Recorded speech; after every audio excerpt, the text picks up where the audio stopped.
Assalamualaikum warahmatullahi wabarakatuh. Kembali hadir bersama saya Jupri Dejalatanto, tentunya di channel R5. Kali ini kita akan membahas tentang Adipura, Adipura untuk episode yang kelima tentunya. Episode yang kelima ini kami akan menghadirkan Bapak Arifin Tolenggi sebagai koordinator Kelurahan Siranindi. Assalamualaikum Pak. Waalaikumsalam warahmatullahi wabarakatuh. Assalamualaikum. Jadi Pak, bagaimana ini sehat-sehat ini Pak Arifin? Syukur alhamdulillah. Iya, ini kita Dalam kondisi baik dan kondisi sehat. baik dan sehat. Ya. Jadi Pak, memang kita ini selama ini sudah berapa episode yang kami bikin ini, episode 1 sampai episode 4 ini. Iya. Episode 4 ini masuk ke episode 5. Iya. Tentunya dengan koordinator kelurahan yang ada di Siranindi. Jadi Pak, ini masalah Adipura, tentunya kita banyak sekali yang kita akan bahas ini menyangkut masalah sampah. Iya. Persampahan yang ada di Kota Palu ini memang bukan cuma di Kota Palu sih, di tempat-tempat lain juga persoalannya tentang sampah. Artinya semua ini diperhadapkan dengan persoalan sampah. Sampah-sampah yang ada di lingkungan masing-masing ini termasuk di wilayah Siranindi. Iya. Siranindi ini Bapak ditugaskan untuk sebagai koordinator ini sejak kapan? Koordinator kelurahan saya ditugaskan dari Dinas Lingkungan Hidup itu dari bulan Juli Juli 2022. 22. Iya. Berarti 2022. dalam ini menjalankan tugas di lapangan, khususnya di Siranindi ini, tentunya kan namanya kita menjalankan tugas ini Pak, banyak. Mungkin banyak kendala-kendala yang memang sering kita hadapi di lapangan seperti itu. Seperti apa Bapak di lapangan? Apakah memang banyak kendala juga yang didapatkan di lapangan? Cukup banyak Pak memang. Ya. Kendala yang sering kita dapatkan di lapangan itu mengenai pengangkutan. Pengangkutan. Ya, persoalan pengangkutan sampah itu bagaimana mengedukasi masyarakat untuk membuang sampah tepat waktu. Sosialisasi ya. Sosialisasi Artinya masyarakat. Menghimbau masyarakat untuk membuang sampah tepat waktu. Karena jam pembuangan sampah yang sudah ditetapkan itu adalah dari jam 5 sore hingga jam 6 pagi. Jam 5 sore? Ya, hingga jam 6 pagi. Jam 6 pagi. Kenapa seperti itu? Karena jam 6 pagi itu armada itu sudah lewat penyisiran. Pengangkutan sampah itu sudah dimulai dari jam 6 pagi. Ya, jam 6 pagi. Artinya penyisiran ini, kalau untuk Siranindi ini ada berapa armada yang operasi di situ? Armada pickup di Kelurahan Siranindi itu ada dua Ada armada dua. pickup, armada 01 dan armada 02. Artinya 01, 02. Iya. Berarti dimulai dari Siranindi ya? 01, 02 artinya memang ya memang itu urutan mobil. Ya, urutan mobil yang dibuatkan setiap kelurahan itu 01 dan 02. Oh, 01 dan 02 pick up yang baru ya? Iya, pick up baru. Seperti itu Pak ya. Tentunya dengan ini kan kemarin kan kami sudah wawancara juga tentang sopirnya, sopir sama ini ya, apa istilahnya itu, ada 2 orang ya pengangkut. Iya. Yang angkut sampah itu. Jadi dalam satu armada itu 1 driver dan 2 helper. Helper itu, iya. Tentunya mereka ini memang beroperasi di. Kalau untuk TPS sendiri sudah ada juga di ini ya, di Kelurahan Siranindi. Iya, kita punya TPS. Ada berapa TPS? Pembuangan itu satu TPS yang ada di Jalan Jambu. Artinya TPS itu masyarakat buang di situ ya, atau? Kalau dulu itu dilakukan masyarakat membuang sendiri ke TPS itu. Sekarang? Tapi sekarang tidak lagi seperti itu. Atau karena ada aturan? Mobil tadi ini menjemput semua. Dijemput sampah, Pak, iya. Bukan lagi dijemput di depan luar rumah. Biasa, tidak lagi harus membuang di Tidak sana. lagi masyarakat ini mengambil sampahnya kemudian membuang ke TPS, tidak lagi seperti itu. Tidak lagi. Iya. Sekarang Dinas Lingkungan itu menyediakan pickup. Mereka mengambil sampah itu, melakukan pengambilan sampah itu di depan rumah. Masyarakat itu tinggal mengeluarkan sampahnya ke depan rumah. Kemudian dijemput armada sampah. Jemput armada sampah. Iya. Luar biasa. Artinya ini memang betul-betul batasan ini masyarakat untuk membuang sampah cuma sampai di batas pagar saja, halaman ini, halaman rumah. Depan rumah. Iya. Terus bagaimana kalau ini ada pengalaman tidak tentang masyarakat yang tidak patuh tentang aturan ini? Sebenarnya sering Pak, sering kita Sering dapatkan, ya? ya sering. Bandelnya masyarakat itu kadang pada saat kita memberitahu jam pembuangan sampah, Pembuangan sampah. kemudian armada pada saat armada lewat, baliknya lagi masih ada juga Masih ada sampah lagi yang di ada situ. di situ. Tapi tetap Iya. juga diangkut ya. Iya, tapi tetap kita memberitahu, tidak henti-hentinya kita memberitahu, kita mengedukasi. Tidak bosan-bosannya untuk ya, kita sosialisasi, mengajak edukasi, mengajak. agarnya mereka tertib, agar bisa rapi. Iya, ini kerapian butuh juga. Jangan Iya. nanti kasihan mereka yang mengangkut ini kumpul lagi di situ, biasa Iya. berserakan. Makanya Ada seperti itu. setiap kita mengedukasi masyarakat harus kita beritahu bahwa semua sampahnya harus dikemas dalam kemas, di ya, dalam dalam kantong kantongan plastik, karung. ya dipisahkan sampah basah sama sampah keringnya. Oh, dipisahkan, Pak ya. Iya.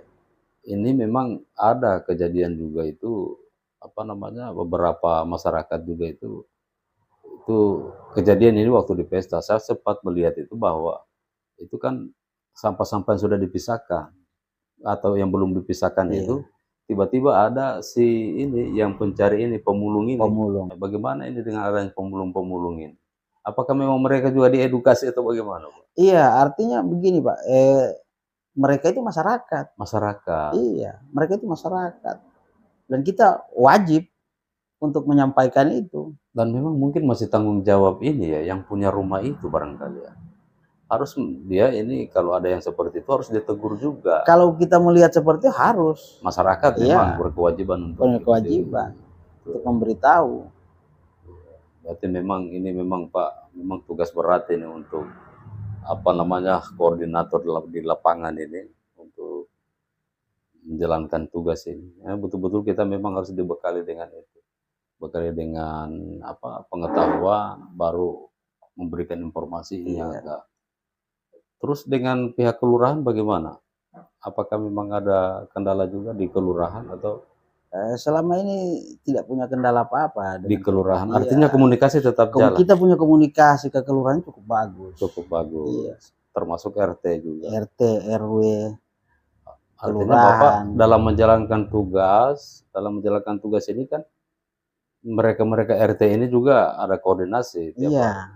Karena kita menyampaikan ke masyarakat tidak hanya kita sendiri, tapi bagaimana kita mengajak masyarakat itu bisa patuh ya melalui RT RW, melalui kelurahan. Kelurahan. Iya. Iya. Tetap ya. Iya. Kita mengajak lurah yang sebagai penguasa wilayah yang menyampaikan itu kepada RT RW-nya sebagai ujung tombak. Terus penyambung lidahnya lurah. Di Siran ini Pak ada kejadian ketika orang tidak membayar itu tidak diangkut sampahnya. Nah, ini. Iya. Karena kita melayani ini jasa pengangkutan. Iya. Namanya kita ini melayani ya jasa. Mereka yang angkut itu kan butuh ini juga. Iya, kan? Karena mobil ini beroperasi dia membutuhkan membutuhkan BBM, gaji karyawannya, Pak driver. Ya harus. Iya. Ya memang harus seperti itu. Sudah cukup masyarakat ini kita layani. Kita tidak pada saat itu saja, pada saat kita mengangkut langsung meminta, tidak. Kita memberikan servis gratis itu 2 bulan, sekitar 2 bulan. Kurang lebih 2 bulan. Iya. Desember per Januari itu kita pengangkutannya itu kita rutin. Dan setelah itu kita lakukan pembayaran. Artinya dari ini koordinator ini apakah memang ada dengan pihak kelurahan membuat satu aturan itu? Artinya mereka-mereka yang tidak melakukan pembayaran ini tidak akan dilayani di kelurahan atau seperti apa? Mungkin ada seperti itu juga. Tidak, memang itu sebagai efek jerah. Efek jerah buat untuk masyarakat. Jadi mereka mengurus apa-apa di kelurahan tetap ditanya retribusi kalau tidak salah. Iya. Seperti itu Pak. Di Siran ini begitu juga. Berarti hampir semua kelurahan Pak ya. Begini, bagaimana kita bisa menertibkan masyarakat kalau tidak punya efek jerah? Efek jerah itu. Iya. Bukan berarti bahwa kelurahan melakukan itu untuk menghalang-halangi masyarakat. Tidak. Tapi bagaimana masyarakat ini bisa tertib? Iya. Bisa memenuhi kewajibannya. Efek jerah untuk pemahaman. Begini loh. Untuk sampah. Kalau kamu tidak bayar, tidak akan Iya, ada setelah pengangkutan. dilakukan pengangkutan ya itu tadi, mereka harus melakukan kewajibannya Iya. untuk membayar retribusi sampah. Ini sosialisasi ini memang tugas berat untuk Iya. seorang koordinator di lapangan. Memang itu tantangannya kita di lapangan. Tantangan di lapangan. Iya. Terus untuk kejadian selama Bapak bertugas ini pernah tidak ada penindakan orang-orang yang Ada semacam beberapa kali. penebangan pohon atau apa? Ada beberapa kali. Salah satunya yang pernah terjadi itu di Jalan Kemiri. Jalan Kemiri itu berupa apa itu, Pak? Penebangan pohon itu kena denda. Yang melakukan denda ini siapa, Pelaku Pak? usaha.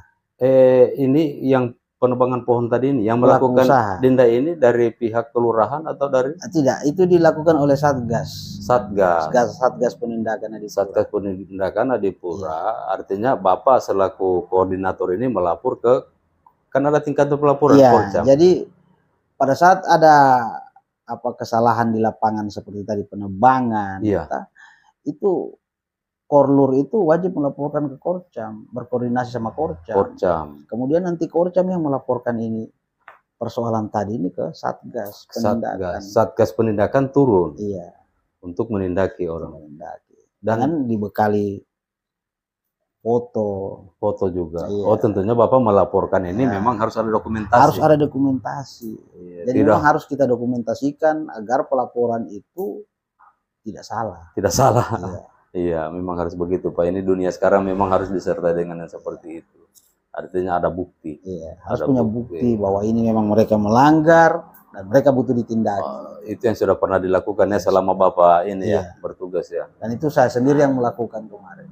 Terus di wilayah Siranindi ini kan padat dengan ruko-ruko ini, toko-toko ini. Iya. Ini bagaimana ini? Ada juga persoalan tentang ruko ini? Ada juga beberapa ruko yang tidak mendengar, yang masih sedikit bebal dengan kebersihan aturan. Iya, setelah pengangkutan selesai masih juga mereka buang sampah sembarangan. Iya. Di luar jam pembuangan sampah. Dan itu kena tindakan. Selama ini sudah ada tindakan dilakukan dengan toko ya. Toko. Ya salah satunya ada toko Bintang yang ada di Mambonjol. Toko Bintang. Iya. Bintang seluler yang ada di Mambonjol. Iya. Artinya ini bukan apa, artinya ini kan kita memang betul-betul ini disampaikan ini bahwa memang betul ini bukan cuma cerita. Toko Bintang ya. Iya, tapi sudah mulai ini ya, sudah bagus. Ya, mereka juga patuh tentang penindakan itu kan. Iya. Langsung bayar denda ya. Bayar denda. Dan itu memang langsung ditindaki. Pol PP yang sebagai penegak Perda ya harus turun. Iya. Mereka turun langsung. Iya, berarti memang Bapak tetap mengawal itu ya. Iya. Berkat laporan tadi untuk ini penindakan itu. Iya. Iya.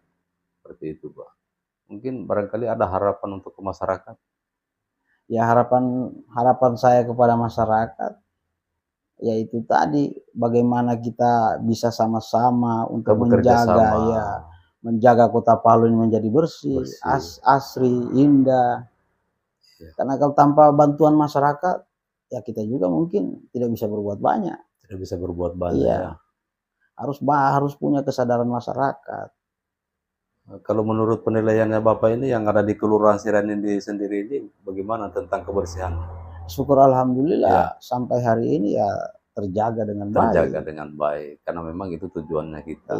Apalagi kan kita ini kan Adipura ini Kota Palu ya. Adipura Kota Palu, sementara Siranindi sendiri masih ada yang. Kalau untuk ini apa drainase apa? Sama dan drainase juga.